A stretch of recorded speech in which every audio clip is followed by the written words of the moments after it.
نہ وہ حسن میں رہی شوخیاں، نہ وہ عشق میں رہی گرمیاں، نہ وہ غزنوی میں تڑپ رہی، نہ وہ خم ہے زلف ایاز میں، وہ لذتیں کہاں۔ ایاز چپ کر کے بیٹھا ہے، پھر محمود نے ایاز کی طرف مخاطب کر کے کہا ایاز اٹھنا نہیں، آج لوٹ سیل لگ گئی ہے، جو جس چیز پہ ہاتھ رکھے گا اسی کی۔ ایاز کہنے لگا بات پکی ہے نا؟ تو محمود خوش تھے، موڈ بڑا اچھا تھا، کہا بالکل پکی ہے۔ تو ایاز کہنے لگے چلو ٹھیک ہے۔ ایاز اٹھے، پیچھے سے جا کے نا تو محمود کے کندھے پہ ہاتھ رکھ دیا، محمود کے کندھے پہ ہاتھ رکھا۔ محمود کہنے لگے یہ کیا بات کا، آپ سے میں نے پوچھا تھا بات پکی ہے، جو جس پہ ہاتھ رکھے گا اسی کا نا۔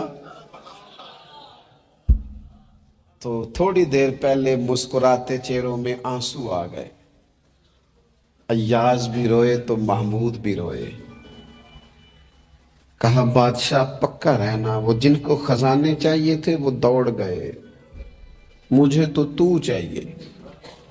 لنگ کئی مہینے تے برس گئے تے تیری دید نو دیدے ترس گئے، تیری تو ملے گا۔ تو پھر کہا محمود نے، اس نے کہا میں وعدہ کر چکا تھا، بس ٹھیک ہے، باقیوں کے خزانے اور میں تیرا طے ہو گئی۔ فرمایا باقی نیکیوں پر ثواب ملے گا، روزہ رکھنے والے کو رب رحمان ملے گا، اللہ کا قرب ملے گا۔ دیکھو نا، وہ خاص انسان کو کیفیت حاصل ہوتی ہے روزے میں، رب کے ہونے کا یقین۔ وہ جو صوفیاء کہتے ہیں نا مراقبہ کرو، وہ نصیب ہوتا ہے۔ یعنی کسی کو کیا پتا ہے اس کا روزہ ہے کہ نہیں، اکیلا ہے نا گھر میں، فریزر بھرا ہوا ہے، نہیں نہ کھاتا، کیوں؟ اسے پتا ہے میرا رب میرے ساتھ ہے، میرا رب مجھے دیکھ رہا ہے۔ بس یہ تصور توحید پکا ہو جاتا ہے رمضان، تو پھر اللہ تبارک و تعالیٰ کی بھی خاص رحمت اور کوئی خاص ہی اعزاز۔ حضور فرماتے ہیں جنت کے کئی دروازے ہیں، ایک باب الریان ہے، اس سے صرف روزہ دار گزریں گے۔ آواز ہوگا روزے والے آ جاؤ، وہ آ جائیں گے۔ فرمایا اس خاص دروازے سے گزرو، جب گزر جائیں گے تو فرمایا بند کر دو بھئی، اور کوئی نہیں گزرے گا یہاں سے۔ دروازہ ہی مخصوص ہے، ان کا اعزاز ہی ذرا زیادہ ہے۔ تو میرے عزیز، رمضان شریف کے اندر وہ منصب کا بس خیال رکھیں کہ میں روزہ دار ہوں، اس احتیاط۔ اور پھر جب ہم روزہ دار ہیں، ہم نے روزہ رکھا ہوا ہے، تو نبی پاک علیہ السلام نے خود اس مفہوم کو کھول کے بیان کیا۔ فرمایا جس بندے نے جھوٹ نہیں چھوڑا، گناہ نہیں چھوڑا، گویا غیبت نہیں چھوڑی، بدی نہیں چھوڑی، تو اللہ کے محبوب علیہ السلام فرماتے ہیں پھر اللہ تعالیٰ کو اس کے بھوکا پیاسا رہنے کی تو کوئی ضرورت نہیں، کیونکہ لعلکم تتقون، تقوی اختیار کرنا تو روزے کا مقصد تھا۔ اور اگر اس نے وہ بات کو سمجھا ہی نہیں، استاد کے لیے صرف استاد ہو جانا ہی ضروری نہیں، اس کو پھر اپنے منصب کا لحاظ کرنا بھی ضروری ہے کہ میں استاد ہوں۔ والد کا صرف والد ہو جانا ہی کمال نہیں، اس کو پھر اس منصب کے تقاضوں کو بھی سمجھنا چاہیے کہ اب میں ایک باپ ہوں، اب میں روٹین میں وہ آزاد نہیں ہوں کہ جہاں میرا جی چاہے گا جاؤں گا، جہاں میری طبیعت چاہے گی میں کھاؤں گا، جہاں میرا دل کرے گا میں وہ کام کروں گا۔ اب آپ سرپرست ہیں، سربراہ ہیں۔ انسان دیکھیں نا، ایک شخص ہے وہ عالم ہے،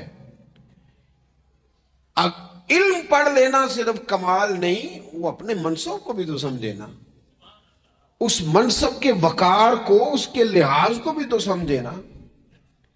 ایک آدمی اگر عمر رسیدہ ہے، بڑا ہے، بزرگ ہے، اور وہ چاہتا ہے کہ میری بزرگی کی وجہ سے میرا اکرام کیا جائے، تو اسے اپنے منصب کا بھی لحاظ کرنا پڑے گا۔ اس کو حضرت سعدی فرمایا کرتے تھے میں نے 18 سال کے بزرگ دیکھے اور میں نے 75 سال کے بچے دیکھے۔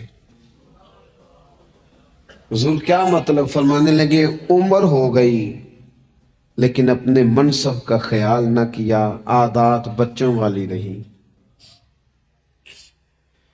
اور فرماتے میں نے ایسے لوگ دیکھے جن کو شروع وقت میں ہی اللہ والوں کی صحبت نصیب آئی، تو وہ جو بزرگی ہے وہ پھر عمر کی وجہ سے نہیں ملی، وہ اللہ نے علم اور عمل کی وجہ سے عطا فرما دی۔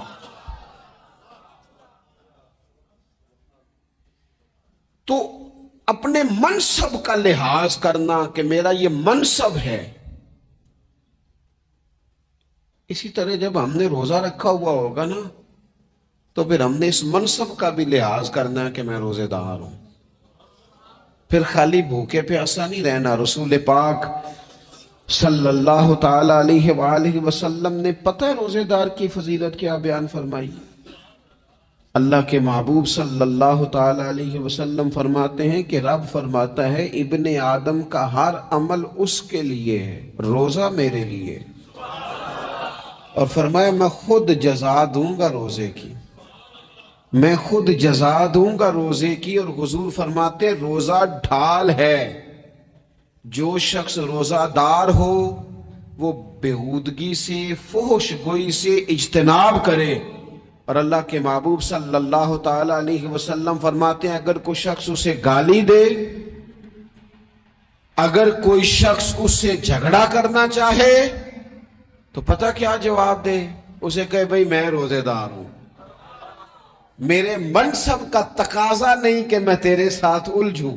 اور رسول پاک صلی اللہ علیہ وسلم فرمانے لگے اوہو اتنی بڑی بات۔ حضور فرمانے لگے، یہ صحیح مسلم کے لفظ ہیں، کریم محبوب فرمانے لگے مجھے اس رب کی عزت کی قسم جس کے قبضے میں محمد عربی صلی اللہ علیہ وسلم کی جان ہے، حضور فرماتے روزہ دار کے منہ کی خوشبو اللہ تعالیٰ کے نزدیک قیامت کے دن مشک کی خوشبو سے بھی زیادہ وقت والی ہوگی۔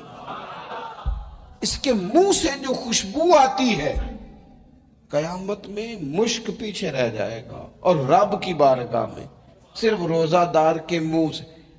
اگر تیرے منہ کی خوشبو رب کو اتنی پسند ہے تو تجھے بھی تو اپنے منصب کا خیال ہونا چاہیے کہ میں نے روزہ رکھا ہوا ہے، میں روزہ دار ہوں۔ اور میرے نبی پاک علیہ السلام کے یہ دو لفظ ہیں نا، وہ صوفیاء ہیں نا، اللہ کے نیک بندے جو ساری زندگی تڑپتے رہے کہ کبھی یہ حقیقت منتظر نظر آنا لباس مجاز میں، کبھی مالک ایک دفعہ کبھی تیرا جلوہ ملے، کبھی یہ حقیقت منتظر نظر آنا لباس مجاز میں۔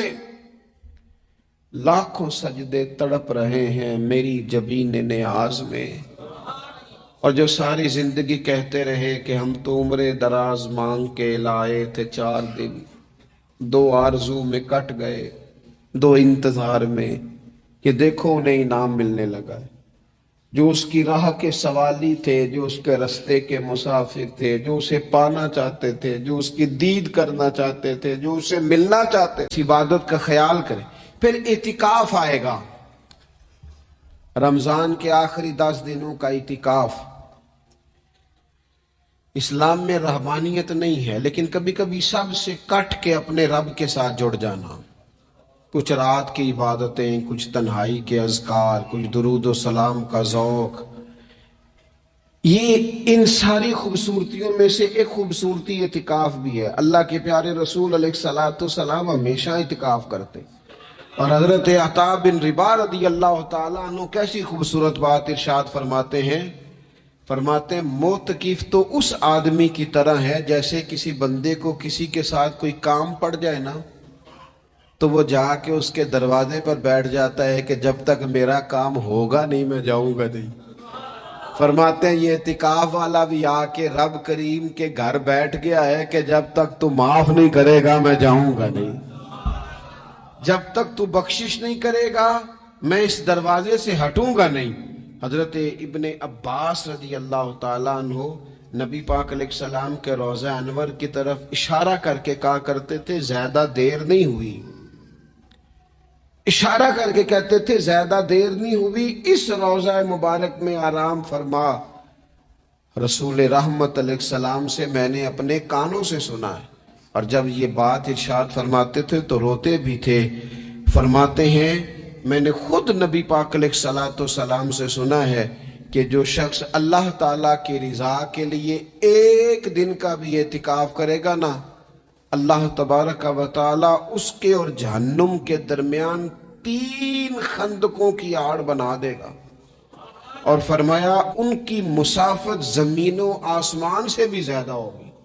یہ 3 خندقیں اتنی بڑی جن کی چوڑائی زمین آسمان سے بھی زیادہ ہوگی، ایک دن اعتکاف کر لے تو اللہ اس بندے کو دوزخ سے اتنا دور فرما دے گا۔ بہت سارے لوگ ہیں جن کو بڑا ٹائم ملتا ہے چھٹیاں گزارنے کے لیے، کبھی کسی سیاحتی مقام پر، کبھی کسی سیاحتی مقام پر، خرچہ بھی مل جاتا ہے، کام بھی ہو جاتا ہے، سارے سلسلے بن جاتے ہیں، بڑی بڑی جگہوں پہ لوگ جا کے ٹائم گزارتے ہیں۔ تو ایسا نہ ہو کہ 10 دن اللہ کے گھر میں بھی گزارے جائیں۔ علماء نے لکھا ہے کہ کوشش تو کریں ہر سال اعتکاف ہو، نہ ہو سکے تو چلو چند سالوں کے بعد ہو جائے۔ اور فرماتے ہیں کہ زندگی میں ایک دفعہ تو اس سنت کو ضرور ادا کرنا چاہیے۔ کوئی بندہ ایسا نہ ہو جو محروم رہ جائے، زندگی میں ایک بار صحیح پر اعتکاف کے ساتھ اپنے آپ کو وابستہ ضرور کرے۔ رمضان المبارک کے اندر آخری اشرا شب قدر کی تلاش کا اشرا ہے۔ اللہ کے پیارے رسول صلی اللہ تعالی علیہ وسلم ان 10 دنوں میں خود بھی عبادت کرتے تھے اور گھر والوں کو بھی جگایا کرتے تھے، اور اپنے اہل خانہ کو تاکید فرماتے تھے کہ اٹھو اٹھو، آگے بڑھو، یہ آرام کرنے کے دن نہیں ہے۔ ہمارے ہاں یہ ہوتا ہے کہ وہ جو آخری 10 دن زیادہ عبادت کے تھے، شب قدر کی تلاش کے تھے، وہ آخری 10 دن سارے بازار میں گزر جاتے ہیں، کپڑے سلوائے جا رہے ہیں، کپڑے خریدے جا رہے ہیں، جوتے خریدے جا رہے ہیں، واپس کیے جا رہے ہیں، دوبارہ لیے جا رہے ہیں، سفر ہو رہا ہے، آنا جانا ہو رہا ہے، عیدیاں بٹ رہی ہیں۔ تو یہ سارے کام جو آخری عشرے میں کرنے ہیں، جو زیادہ عبادت کے دن تھے، وہ سارے کام تو رمضان سے بھی پہلے کر لینے چاہیے۔ کپڑے رمضان سے پہلے خریدے جائیں، پہلے سلوا لیے جائیں، جوتے پہلے لے لیے جائیں، ضرورت کے کام پہلے کر لیے جائیں، جہاں آپ کو جو بانٹنا ہے وہ رمضان سے پہلے کریں۔ وہ مفت کی اپنے دل کو مطمئن کرنا کہ اب میرے پاس یہ بڑے، میں خیر کا کام کرنے نکلا ہوا ہوں، میں عیدی بانٹنے جا رہا ہوں، یہ پہلے بانٹنے تھے۔ یہ عجیب بات ہے کہ جو زیادہ وقت مسجد میں گزارنے کا ٹائم تھا وہ سارا ہم نے ضائع کر دیا۔ وہ ادھر ادھر بازاروں کی نظر ہو گیا، میل ملاپ کی نظر ہو گیا۔ تو اگر چیزوں کو مرتب کیا جائے، میں تو دوستوں سے کہا کرتا ہوں، زکوٰۃ کا حساب، صدقات کا حساب، صدقات فطر کا حساب، جتنے بھی روٹین کے کام ہیں اس کو کوشش کریں رمضان شریف سے پہلے آپ ترتیب دیں، آپ ان چیزوں کو پہلے سے مرتب کریں تاکہ وہ بہترین ہو جائیں۔ ہم تو اس دین کے ماننے والے ہیں جہاں نیت کرو تو اجر شروع ہو جاتا ہے۔ آپ رمضان کی نیت سے جو آج خرچ کریں گے اس کو اللہ تعالیٰ رمضان کے ثواب کے برابر ہی اجر عطا فرمائے گا۔ لیکن وہ ہم نا کچھ لوگ بڑا ایک صاحب مجھ سے کہنے لگے جی میں نے سنا ہے صدقہ فطر آخری عشرے میں ہی دینا چاہیے۔ میں نے کہا آپ کا پروگرام تب دینے کا، اسی لیے آپ نے یہ گاڑا کر کے سن لیا، ذرا اس کو آپ نے زیادہ غور سے سن لیا ہے۔ آپ جب ضرورت محسوس کریں، جب آپ سمجھیں کہ کسی کو ضرورت ہے، ضرورت کے وقت کوئی چیز کام نہ آئی تو پھر کب جا کے کام آئی۔ تو میری آپ سے یہ اپیل رہے گی کہ پہلے سے چیزوں کو مرتب کریں، معاملات کو پہلے سے طے کریں۔ وہ لوگ بڑے اچھے ہوتے ہیں جو وقت پر منصوبہ بندی کرتے ہیں، جو چیزوں کو ٹائم پہ مرتب کرتے ہیں۔ وہ ٹائم جو ہمارا بالکل اللہ کی بارگاہ میں حاضری کا ہے، عبادات کا ہے، اگر وہ سارا گاڑیوں کی نظر ہو جائے گا، اسفار کی نظر ہو جائے گا تو ہم نے حاصل کیا کیا۔ ایک بات آخر میں بڑے درد کے ساتھ آپ کی خدمت میں عرض کرنی ہے، ہر سال کہتا ہوں، اس سال بھی کہوں گا، ذاتی اخراجات کو کچھ کم کیا جائے۔